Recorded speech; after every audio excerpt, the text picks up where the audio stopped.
لا حول ولا قوة إلا بالله العلي العظيم. أعوذ بالله من الشيطان اللعين الرجيم. بسم الله الرحمن الرحيم. الحمد لله الذي هدانا لهذا وما كنا لنهتدي لولا أن هدانا الله. لقد جاءت رسول ربنا بالحق والصلاة والسلام على سيد الأنبياء والمرسلين بالقاسم محمد. اللهم صل على محمد وآل محمد. وعلى أهل بيته الطيبين الطاهرين المعصومين المنتجبين المظلومين ولعنة الله على أعدائهم أجمعين من يومنا هذا إلى قيام يوم الدين. أما بعد فقد قال أبو عبد الله الحسين عليه السلام: إن الحياة عقيد والجهاد سبب عز وجل محمد. اللهم صل على محمد وآل محمد وعجل. بسم الله الرحمن الرحيم. الحمد لله الذي جعلنا من المتمسكين بولاية علي بن أبي طالب والأئمة عليهم السلام وصلوات الله وسلامه. اللهم صل على محمد وآل محمد. حاضرین محفل اعزاء، سب سے پہلے تو حمد و ثنا ہے اس رب تعالیٰ کے لیے کہ جس نے ہمیں ولایت علی سے متمسک رہنے والوں میں سے قرار دیا، اور اس کے بعد شکر ہے اس خدا رب تعالیٰ کا کہ جس نے ہمیں وہ مائیں عطا کی کہ جس نے ولایت علی کے سائے میں ہمیں پروان چڑھایا۔ اس کے بعد عزیزان محترم، میں سب سے پہلے آپ حضرات کی خدمت اقدس میں اس جشن مبارک کی مبارکباد پیش کرتا ہوں، بالخصوص اپنے وقت کے امام مہدی رضی اللہ تعالیٰ عنہ شریف کی خدمت اقدس مبارکباد پیش کرتا ہوں، اور اس کے بعد عرض یہ کرنا ہے کہ جتنی فضیلتیں تھیں سب نے اشعار کے ذریعے سے بیان کر دیں، اور اس کے علاوہ غدیر ایسی چیز ہے کہ جو کسی سے چھپی نہیں ہے، بالخصوص آپ سے کہ آپ علماء کرام ہیں، آپ سے کوئی بات چھپی بھی نہیں ہے، لہذا آپ سب کو جانتے ہیں، بس کچھ نکات ہیں علماء کے کہ جو آپ کے اذان عالیہ کا ثبوت کرنے ہیں، اور اگر ان کے بارے میں بھی یہ سوچ لیا جائے کہ وہ بھی آپ جانتے ہیں، ہمیں پڑھنے کا کوئی فائدہ ہی نہیں۔ ہر انسان یہی سوچے کہ مولوی سب جانتا ہے تو پھر پڑھے گا کون؟ بس جس حدیث مبارکہ کو اپنا سرنامہ سخن قرار دیا ہے، اس کے متعلق کچھ حضرات عالیہ کے اذان عالیہ کے ثبوت کو جملے کرنے کہ امام فرما رہے ہیں کہ ان الحیات عقیدہ والجہاد، کہ بے شک زندگی عقیدہ و جہاد کا نام ہے۔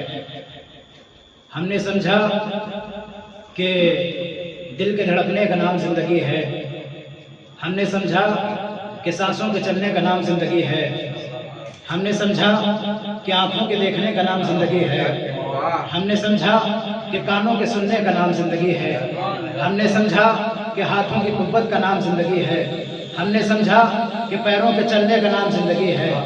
لیکن عزیزان محترم، دل کے دھڑکنے کا نام زندگی نہیں، آنکھوں کے دیکھنے کا نام زندگی نہیں ہے، کانوں کے سننے کا نام زندگی نہیں ہے، بلکہ جن کے صدقے میں زندگی کو زندگی ملی ہے، جن کے صدقے میں حیات کو حیات ملی ہے، انہوں نے فرمایا کہ زندگی کا اصل معنی کیا ہے، کہ زندگی کا اصل مفہوم کیا ہے۔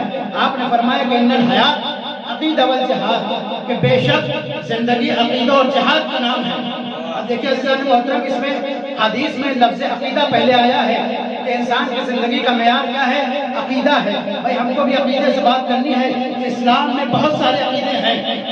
بھئی عقیدہ توحید ہے، بہت توجہ چاہتا ہوں، میں اس کو جملے آپ کے سماعتوں کے حوالے کرنا چاہتا ہوں کہ اسلام میں عقیدہ توحید ہے، عقیدہ نبوت ہے، عقیدہ ولایت ہے، بہت سارے عقائد ہیں کہ جب بہت سارے عقائد جا کے ملتے ہیں تو پھر ایک عقیدہ اسلامی قرار پاتا ہے۔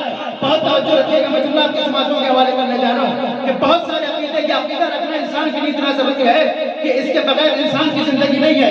کیسے بھائی؟ آپ کسی انسان کے پاس جائیے اور اس سے سوال کیجئے کہ بھائی اگر کوئی شخص صوم و صلات کا پابند ہے لیکن اس کا عقیدہ فرشتوں پر نہیں ہے، بہت توجہ رکھیے گا، کوئی شخص کہ جو صوم و صلات کا پابند ہو لیکن اس کا عقیدہ فرشتوں پر نہ ہو تو اس کا کیا ہوگا؟ کیا صاحب جہنم میں جائے گا؟ کیا جنت پر عقیدہ نہ ہو کیا جہنم میں جائے گا؟ کیا کوثر پر عقیدہ نہ ہو کیا جہنم میں جائے گا؟ کیا سلسبیل پر عقیدہ نہ ہو کیا جہنم میں جائے گا؟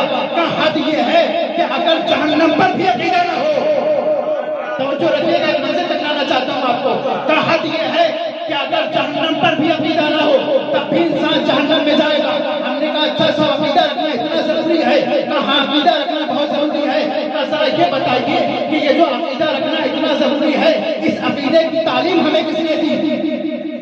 توجہ رکھیے گا، اس عقیدے کی ہمیں تعلیم کس نے دی؟ کہا پیغمبر اسلام نے بتایا جنت ہے عقیدہ رکھو، پیغمبر نے بتایا کوثر ہے عقیدہ رکھو، پیغمبر نے بتایا فرشتے ہیں عقیدہ رکھو۔ ہم نے کہا پیغمبر نے بتایا، اب ذرا ہم کو یہ بتائیے کہ پیغمبر اسلام جس وقت یہ عقیدے کی تعلیم دے رہے تھے کیا اس کے ساتھ ساتھ مشاہدہ بھی کرا رہے تھے؟ توجہ رکھیے گا، میں توجہ کا طلبگار ہوں آپ سے۔ کیا پیغمبر اسلام جس وقت یہ عقیدے کی تعلیم دے رہے تھے کیا اس کے ساتھ ساتھ مشاہدہ بھی کروا رہے تھے؟ کیا پیغمبر نے جب فرشتوں کا عقیدہ رکھوایا تو کیا پہلے فرشتوں سے مصافحہ کروایا اس کے بعد فرشتوں کا عقیدہ رکھوایا؟ کیا جب جنت کا عقیدہ رکھوایا تو جنت کا عقیدہ رکھوانے سے پہلے جنت کے باغات کا مشاہدہ کروایا اس کے بعد جنت کا عقیدہ رکھوایا؟ کیا حور و غلمان کا عقیدہ رکھوانے سے پہلے حور و غلمان سے ملوایا اس کے بعد حور و غلمان کا عقیدہ رکھوایا؟ کیا کوثر کا عقیدہ رکھوانے سے پہلے چاہے کوثر کو پلایا اس کے بعد کوثر کا عقیدہ رکھوایا؟ کیا نہیں تھا؟ پہلے پیغمبر نے کسی چیز کو دکھایا نہیں ہے بلکہ صرف بتایا ہے۔ اس پر عقیدہ رکھنا اتنا ضروری ہے، بس سننا کہنے کا جی چاہتا ہے کہ جس کو پیغمبر نے دکھایا نہ ہو اس پر عقیدہ رکھنا اتنا ضروری ہے کہ جسے سوالات کے مجمع میں ہاتھوں کو اٹھا کے دکھایا۔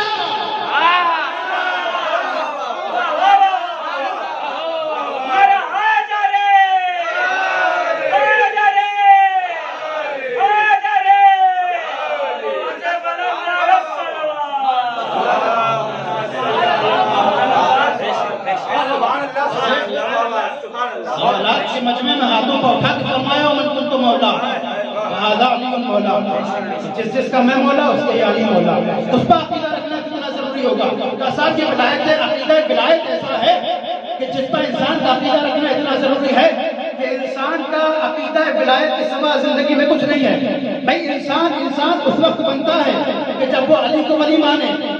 کیوں؟ آپ دیکھیے پیغمبر اسلام کی حدیث سے علماء نے کتابوں کو بھر رکھا ہے کہ پیغمبر اسلام نے ارشاد فرمایا کہ اللہ نے آدم سے لے کر عیسیٰ تک کسی نبی کو نبی نہیں بنایا جب تک کہ علی کو ولی نہ بنوا لیا۔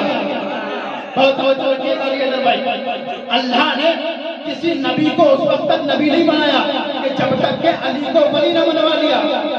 اب دیکھیے آپ اس سے بہتر جانتے ہیں کہ نبی عربی میں کسے کہتے ہیں؟ کوئی نبی نہیں بنتا۔ بھائی نبی کہتے ہیں خبر دینے والے کو، بھائی نبی کہتے ہیں میسنجر کو، بھائی عربی میں نبی کہتے ہیں خبر دینے والے کو، اور نبا کہتے ہیں خبر کو۔ بہت توجہ رکھیے گا، ایک منزل تک لانا چاہتا ہوں آپ کو۔ بھائی نبی کہتے ہیں خبر دینے والے کو اور نبا کہتے ہیں خبر کو۔ بھائی آپ قرآن اٹھا کے نہیں، کوئی نبی بغیر خبر کے نبی کیوں نہیں بنتا؟ توجہ رکھیے گا، ذہن میں رکھیے گا کہ کوئی نبی جب تک خبر نہ دے تب تک خبر نبی نہیں بنتا۔ بھائی نبی کہتے ہیں خبر دینے والے کو۔ آپ آئیے قرآن مجید کے 114 سورتوں میں دیکھیے، بسم اللہ سے لے کر الناس تک قرآن مجید میں خبریں ہی خبریں ہیں۔ بھائی آدم کے پتلا بنانے کی خبر قرآن میں، روح پھونک کے جانے کی خبر قرآن میں، فرشتوں کے سجدہ کرنے کی خبر قرآن میں، ابلیس کے جھگڑا کرنے کی خبر قرآن میں، ابراہیم کے کعبہ بنانے کی خبر قرآن میں، بیٹے کے گلے پر چھری چلانے کی خبر قرآن میں، نوح کے سفینہ بنانے کی خبر قرآن میں، طوفان آنے کی خبر قرآن میں، بیوی کے ڈوب جانے کی خبر قرآن میں، بیٹے کے پہاڑ پر چڑھ جانے کی خبر قرآن میں، عیسیٰ کے مردوں کے زندہ کرنے کی خبر قرآن میں، ایوب کے رونے کی خبر قرآن میں، بینائی چاہنے کی خبر قرآن میں، یا یوسف کے خوابوں کی تعبیر بتانے کی خبر قرآن میں، قیامت کی خبر قرآن میں۔ قرآن میں خبریں ہی خبریں ہیں، قرآن میں نبا ہی نبا ہے، لیکن پھر بھی اس کا نام کتاب نبا نہیں ہے۔ قرآن میں خبریں ہی خبریں ہیں، قرآن میں نبا ہی نبا ہے، لیکن پھر بھی اس کا نام کتاب نبا نہیں ہے۔ اس کا نام ہے قرآن، پڑھی ہوئی کتاب، اس کا نام ہے فرقان، کتاب نبا نہیں ہے بلکہ خبروں سے قرآن مجید بھرا ہوا ہے۔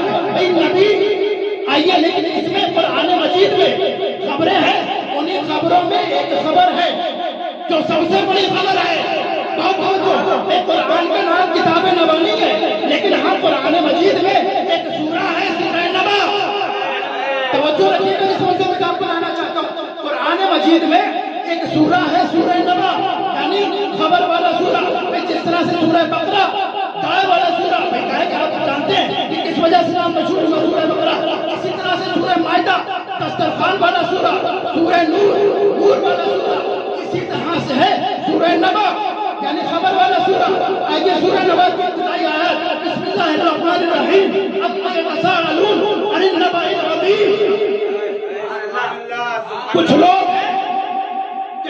سوال کرتے ہیں نبائل عظیم کے بارے میں کہ یہ نبائل عظیم کیا ہے؟ بھئی نبا یعنی خبر اور عظیم یعنی سب سے بڑی. تو یہ سب سے بڑی خبر کیا ہے؟ بہت توجہ رکھیے گا. یہ سب سے بڑی خبر کیا ہے؟ آئیے جنگ صفین کا میں آپ کو ایک منظر دکھاؤں کہ جنگ صفین میں ایک حافظ قرآن علی سے لڑنے نکلا. بھئی یہ بھی اسلام کے ساتھ عجب تماشا ہے کہ قرآن پڑھ کر قرآن سے لڑنے نکلا ہے. توجہ رکھیے گا. آیا علی کے سامنے, مولا مسکرائے, سوال کیا, پر بہت چاہیے اپنے منظر لگانا چاہتا ہوں, گفتگو کو تمام کرنا چاہتا ہوں. آیا علی کے سامنے, مولا مسکرائے, کہا کیا پڑھ رہا ہے؟ کہا قرآن کی کون سا سورہ؟ کہا سورہ نبا. کہا سورہ نبا میں کیا پڑھ رہا ہے؟ کہا نبائل عظیم کا ذکر. کہا نبائل عظیم کیا ہے؟ کہا مولا سب سے بڑی خبر. کہا مولا پھر مسکرائے, کہا تجھے خود بھی خبر ہے یہ سب سے بڑی خبر کیا ہے؟ کہا تجھے خود بھی خبر ہے کہ یہ سب سے بڑی خبر کیا ہے؟ کہا نہیں مولا میں نہیں جانتا, بس میرے مولا نے اپنے سینے پر ہاتھ مارا اور فرمایا واللہ انا النبأ العظیم.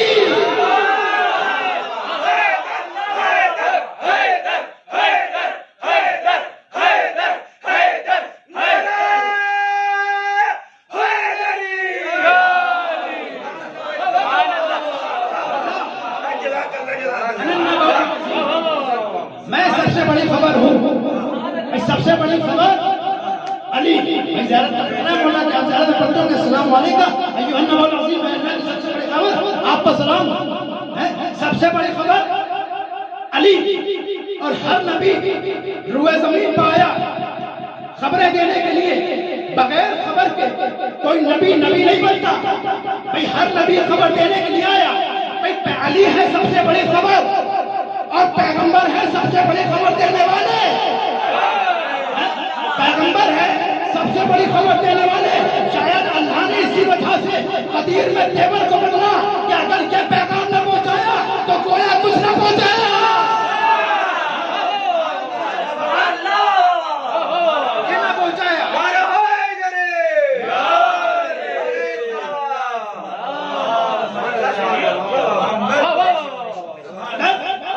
یہ نہ پہنچایا تو کوئی رسالت انجام نہیں دیا. بھائی سب سے بڑی خبر ہے علی. ذہن میں رکھیے گا جملہ آپ کے سماعتوں کے حوالے کرنے جا رہا ہوں جس میں سے ٹکرانا چاہتا تھا. بھائی سب سے بڑی خبر علی. سب سے بڑی خبر دینے والے نبی. بھائی سب سے بڑی خبر دینی ہے نبی کو. قدیر کا میدان ہے. اب آئیے ہر نبی آیا ہے خبر دینے کے لیے. ہر نبی کو اللہ نے روئے زمین پہ بھیجا ایک خبر دینے کے لیے. لیکن اللہ نے ایک رات اپنے حبیب کو معراج پر بلایا. بھئی ہم نے آگے بڑھ کے سوال کیا کہ ہر نبی روئے زمین پر آیا خبر دینے کے لیے, لیکن اللہ نے ایک رات اپنے حبیب کو معراج پر کیوں بلایا؟ بھئی قرآن نے بڑھ کے جواب دیا لقد رأى من آیات ربہ الکبریٰ. بہت توجہ سننا آپ کی سمجھوں کے حوالے. لقد رأى من آیات ربہ الکبریٰ. کہ اللہ نے اپنی سب سے بڑی نشانی دکھانے کے لیے اپنے حبیب کو معراج پر آیت کا ترجمہ کیا اور انہوں نے اپنے رب کی بڑی بڑی نشانیاں دیکھی ہیں. بلکہ سب سے بڑی نشانی کیا ہے؟ آیات یعنی نشانیاں اور کبریٰ یعنی سب سے بڑی. اس میں تفصیل کا سینا سب سے بڑی نشانی. بلکہ سب سے بڑی نشانی کیا ہے اللہ کی؟ اصل خدا کی پتہ نہ چل پاتا اگر علی ابن ابی طالب نہ ہوتے. پتہ نہ چلتا کہ اللہ کی سب سے بڑی نشانی کیا ہے.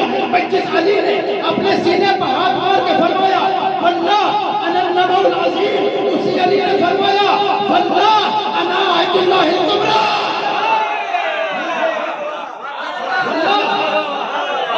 انا آیت اللہ الکبریٰ, میں اللہ کی سب سے بڑی نشانی ہوں. اب چکا سمجھے کہ سب سے بڑی نشانی بھی علی, سب سے بڑی خبر بھی علی. سننا سماعتوں کے حوالے کر رہا ہوں, بڑے بیدار ہو کے سمجھے گا. بھئی سب سے بڑی خبر بھی علی اور سب سے بڑی نشانی بھی علی. بھئی خبر سنائی جاتی ہے اور نشانی دکھائی جاتی ہے. خبر سنائی جاتی ہے. بھئی ہم سمجھے قدیر کا مطلب کہ پیغمبر نے من گندوں کیوں کہا اور علی کو ہاتھوں پر کیوں لایا.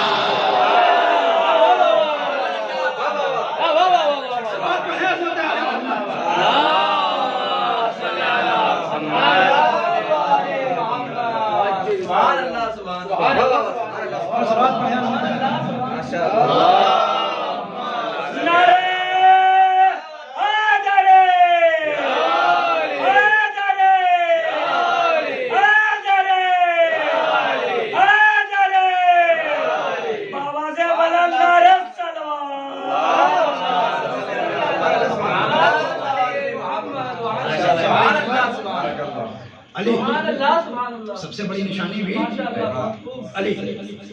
اللہ نے کسی نبی کو نبی نہیں بنایا جب تک کہ علی کی ولایت کا اقرار نہ لے لیا. میں ایک آیت اور قرآن مجید کی کہ اس کا پس منظر جو ہے کہ قرآن مجید کی ایک آیت ہے بسم اللہ الرحمن الرحیم واسأل. دیکھیے کوئی نبی ولایت علی کے بغیر نبی نہیں بنتا. قرآن مجید کی آیت بسم اللہ الرحمن الرحیم واسأل من ارسلنا من قبلک من رسلنا. اللہ اپنے حبیب کو حکم دے رہا ہے کہ پیغمبر اے میرے حبیب سوال کرو ان انبیاء و مرسلین سے کہ جنہیں ہم نے تم سے پہلے رہبر بنا کر بھیجا تھا, جنہیں ہم نے تم سے پہلے ہادی و رہبر بنا کے بھیجا تھا کہ ہم نے انہیں نبوتیں کس وقت عطا کی ہیں. پیغمبر اسلام کی ہجرت کے بعد جب قرآن کمیٹی چیئرمین والوں نے قرآن کو جمع کرنا شروع کیا اور اس میں جب یہ آیت آئی تو قرآن کمیٹی والے پریشان ہو گئے, آپس میں چیمی گوئیاں کرنے لگے کہ بھئی آیت کیسے ہے, بھئی یہ تو طے ہے نا پیغمبر سب سے آخر میں آیا. اب پیغمبر یا تو مکے میں رہے یا مدینے میں رہے. بھئی مکے میں رہے تو ہم ساتھ رہے, مدینے میں رہے تو ہم ساتھ رہے.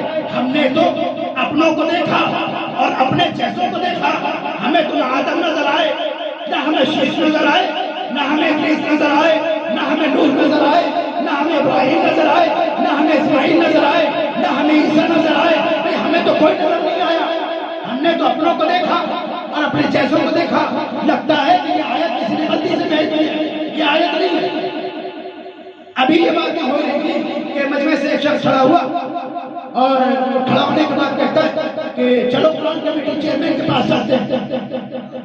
قرآن لے کر قرآن کمیٹی چیئرمین کے پاس آئے. قرآن کمیٹی چیئرمین ان سے بڑا چاہے ہے, توجہ رکھیے گا. قرآن کمیٹی چیئرمین کے پاس آئے اور آنے کے بعد کہا صاحب یہ آیت نہیں لگتی. کہ کون سی آیت؟ واپس کا من ارسلنا من قبلک من رسلنا. اس میں اللہ اپنے حبیب کو رسول خدا کو حکم دے رہا ہے کہ سوال کرو نبی اور رسول سے. پھر دلیل کہ یا تو پیغمبر مکے میں رہے یا مدینے میں رہے. مکے میں تھے تو ہم ساتھ تھے, مدینے میں تھے تو ہم ساتھ تھے. ہم نے تو کسی نبی کو دیکھا ہی نہیں. پھر یہ آیت کیسے؟ کہا دلیل سنی, کہا کہتے تو ٹھیک ہو, کہتے تو ٹھیک ہو, بس فیصلہ ہوا کہ کیا کیا جائے. بس فیصلہ یہ ہوا کہ آیت کو قرآن سے محروم کر دیا جائے اور قرآن کو آیت سے محروم کر دیا جائے. کہ اتنے میں اپنی داڑھی سے در علی پر جھاڑو دینے والا سلمان اٹھ کھڑا ہوا اور کھڑا ہونے کے بعد سلمان کہتے ہیں کہ خدا کے لیے ایسا غلط نہ کرو, آیت کو قرآن سے محروم نہ کرو, قرآن کو آیت سے محروم نہ کرو. ذرا ایک مرتبہ اس سے تو چل کر پوچھ لو کہ جس کے لیے پیغمبر نے فرمایا تھا القرآن وما علی وعلی القرآن. ایک مرتبہ اس سے چل کر پوچھ لو.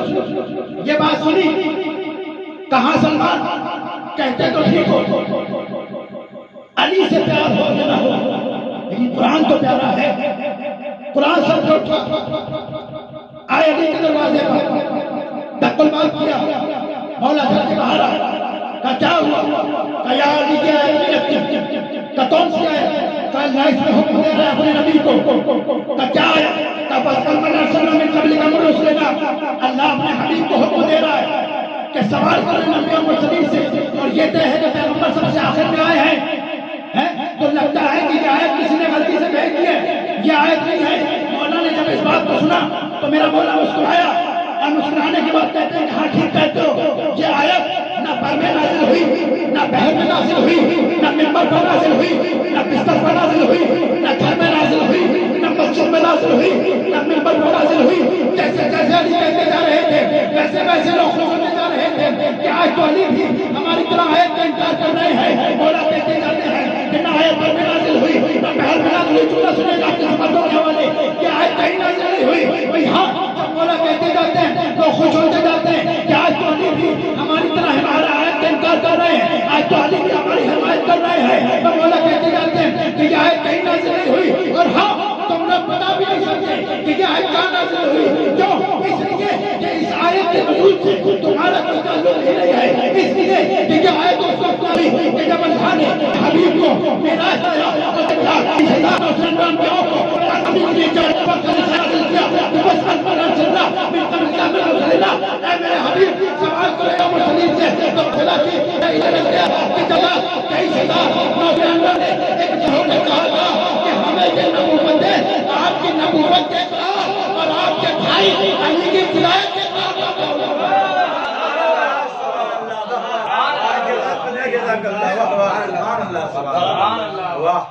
آپ کی نبوت کے خلاف اور آپ کے بھائی علی ابی طالب کی وجہ خراب ہوئی ہے۔ کوئی نبی نہ بنتا، غریب ہو گئے یا علی کہنے والے ہیں۔ آپ دیکھیں یہ تو نبیوں کا مسئلہ ہے۔ آخر میں ایک جملہ اور یاد آ رہا ہے، اس سے پہلے ایک جملہ اور ہے، اس کے بعد کہ ولایت علی کے سلسلے میں ہم سے یہ سوال ہوتا ہے کہ یہ ولایت علی واجب ہے صاحب یا مستحب ہے؟ اس ذہن میں رکھیے گا ولی ہو گئے علی کے نبی، اللہ نے کسی نبی کو نبی نہیں بنایا، یہ نبیوں کا مسئلہ ہے۔ نبی سے لے کے تک جو ہے یہ جملہ آپ نے سن لیجیے، اس کے بعد جو ہے رحمت تمام۔ بھائی لوگوں نے ہم سے سوال کیا کہ ذرا یہ بتائیے کہ یہ ولایت علی واجب ہے یا مستحب؟ بھائی یہ ایک بحث ہے، اس پر ہمارے علماء جواب دے چکے ہیں کہ ولایت علی واجب ہے یا مستحب، لیکن ایک جہاز اور سن لیجیے کہ ولایت علی مستحب نہیں ہے اور واجب بھی نہیں ہے۔ اور جو رکھیے ولایت علی نہ مستحب ہے نہ واجب، کا کیسے کا سنیے بھائی مستحب کا ایک قانون ہے کہ اگر آپ نے مستحب کو انجام دیا تو آپ کو ثواب تو ملے گا، لیکن اگر انجام نہیں دیا تو اللہ کا عذاب نہیں آئے گا۔ توجہ رکھیے گا بھائی، نماز شب کا پڑھنا ہے مستحب، اگر پڑھی تو ثواب تو ملے گا، نہ پڑھی تو عذاب نہیں آئے گا۔ نماز میں عطر لگا کے پڑھنا ہے مستحب، اگر لگا کے پڑھی ثواب تو زیادہ ہوگا، نہیں پڑھی تو کوئی عذاب نہیں ہوگا۔ بھائی اب اگر علی کی ولایت مستحب ہوتی تو جب غدیر میں نعمان بن حارث نے انکار کیا تو پھر اللہ کا عذاب کیوں آیا؟ اور اسی طرح سے علی کی ولایت واجب نہیں ہے، جملہ سنیے گا، علی کی ولایت واجب نہیں ہے، کا کیسے کا ایسے کہ دیکھیے ہر واجب ہر ایک تو واجب نہیں ہے، جو رکھیے گا ہر واجب ہر ایک تو واجب نہیں ہے۔ بھائی نماز واجب ہے بالغ پر، غیر بالغ پر واجب نہیں ہے، روزہ واجب ہے صحت مند پر، بیمار پر نہیں، حج واجب ہے دولت مند پر، فقیر پر نہیں، زکات واجب ہے صاحب استطاعت پر، غیر صاحب استطاعت پر واجب نہیں ہے۔ اسی طرح جہاد واجب ہے مرد پر، عورت پر نہیں۔ اب جو حضرت کوئی بھابی جان کا ہمت کرتا ہے، بھابی جان میدان میں آ جاؤ، مرد بننے کے شوق سے بیٹھے، وہ الگ کا مسئلہ ہے۔ کہا ہر واجب ہر ایک کو واجب نہیں ہے۔ بھائی نماز کے لیے بالغ ہونے کی شرط، روزے کے لیے صحت مند ہونے کی شرط، حج کے لیے دولت مند ہونے کی شرط، بھائی ولایت علی کے لیے نہ بالغ ہونے کی شرط ہے، نہ دولت مند ہونے کی شرط ہے، نہ صحت مند ہونے کی شرط ہے، نہ مرد ہونے کی شرط ہے۔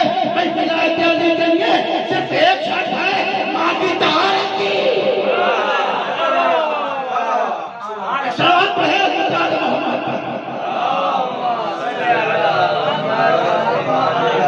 علی کے لیے صرف ایک شرط ہے، ولی ہو گئے یا علی کہنے والے، اللہ نے کسی نبی کو اس وقت نبی نہیں بنایا کہ جب تک علی کو ولی نہ بنوا دیا۔ عزیز علی محترم کے نبیوں کا مسئلہ تھا کہ ان کو نبوتیں ملنی تھی، یہ نبیوں کا مسئلہ چھوڑ کے بہت مشہور ہوا ہے، آپ نے بات سنا ہوگا، لیکن چونکہ علی کا ذکر ہے تو ان کے ساتھ میں کچھ عدالت بھی ہو جائے، بس وہ جملہ سنا کے اپنی رحمت کو تمام کرنا چاہتا ہوں کہ بھائی آپ نے دیکھا ہوگا نبیوں کو تو کبھی چھوڑیے، ان کو ولایت علی کی اقرار پر نبوتیں ملی، لیکن آپ دنیا میں آئیے اور سب سے حقیر انسان کو دیکھیے، یعنی جہاں بھی آپ کسی فقیر کو دیکھیں گے اور جلدی جلدی دامن وقت میں گنجائش نہیں ہے، جب بھی آپ دنیا میں کسی فقیر کو کچھ مانگتے دیکھیں گے، میں جملہ سنیے گا، کسی کو مانگتے دیکھیں گے تو کیا تو محمد کے نام پر مانگتا ملے گا، کیا علی کے نام پر مانگتا ملے گا؟ توجہ رکھیے گا، کیا حسنین شریفین کے نام پر مانگتا ملے گا، کیا بی بی کے نام پر مانگتا ملے گا؟ بھائی ہمیشہ ہم نے فقیر کو بجدن کے نام پر مانگتے دیکھا، ہم میں نہ کبھی اس کے نام پر مانگ کے دیکھا، نہ اس کے نام پر مانگ کے دیکھا، نہ اس کے نام پر مانگ کے دیکھا۔ ہم نے ہمیشہ جب بھی دیکھا، جہاں دیکھا، ان 5 کے نام پر مانگ کے دیکھا۔ بھئی ہم نے آگے بڑھ کے فقیر خدا احمد صاحب کبھی جو ہے ان سے ہٹ کے ان کے نام پر مانگ کے دیکھو، تو فقیر نے ایک عجیب جواب دیا کہ صاحب فقیر ضرور ہوں لیکن اتنا جانتا ہوں کہ ٹھیک بھکاریوں کے نام پر نہیں ملتے۔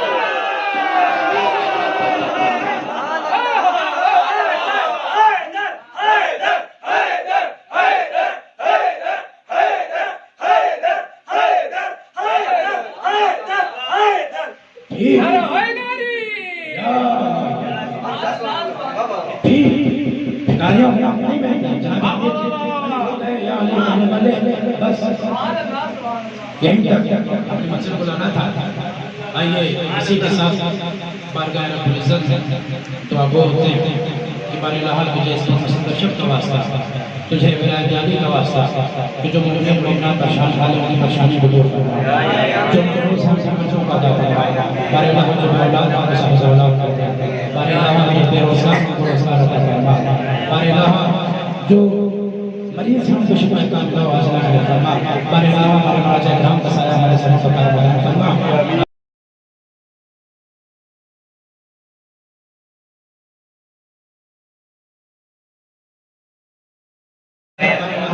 اس سے ایک اور بات ہے کہ آج کے اس شخص کی برکت کے صدقے میں اور ولایت علی کے صدقے میں ہمارے ہمارے امام کا حضرت کا ظہور ہوا اور ہمارے کردار کو اس طرح تک پہنچا دے کہ ہم امام کے آسان سرکار میں شمار ہو سکیں۔